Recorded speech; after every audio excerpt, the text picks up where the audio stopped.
السلام عليكم.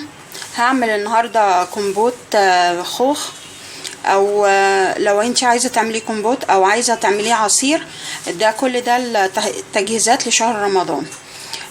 ده حوالي 2 كيلو خوخ وكوبايه سكر، وهحطه في الحله دي واحط الميه ان هي تغطي الخوخ.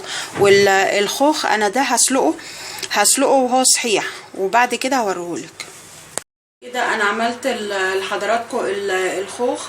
انا وريت لكم قبل كده الخوخ لما انا جبته، حطيته سلقته في الحله، وحطيت له كوبايه السكر، ومليت الحله لغايه لما غطت الخوخ اتسلق.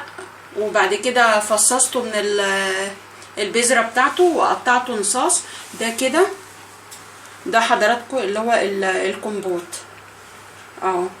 ده كده انا عملت كومبوت، حطيت من الشربات اللي هو اللي فيه.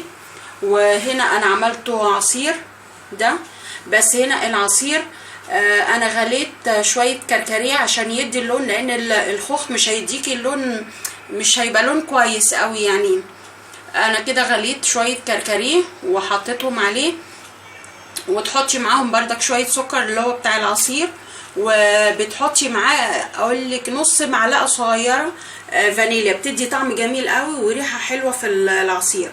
وده تاني عصير انا عملته اللي هو الكركديه. ده انا عملته كركديه بردك هيبقى من مشروبات رمضان. يبقى انا كده عملت معاكي الفيديو ده الخوخ، عملته كومبوت وعملته عصير وعملت لك عصير كركديه. وان شاء الله بردك في بقيه العصاير هنزلها لك في فيديو تاني. واتمنى ان الفيديو بتاعي ده يعجبكم، ويا ريت الاشتراك في القناه بتاعتي قناه بيت العيله، ومتشكره قوي ليكم.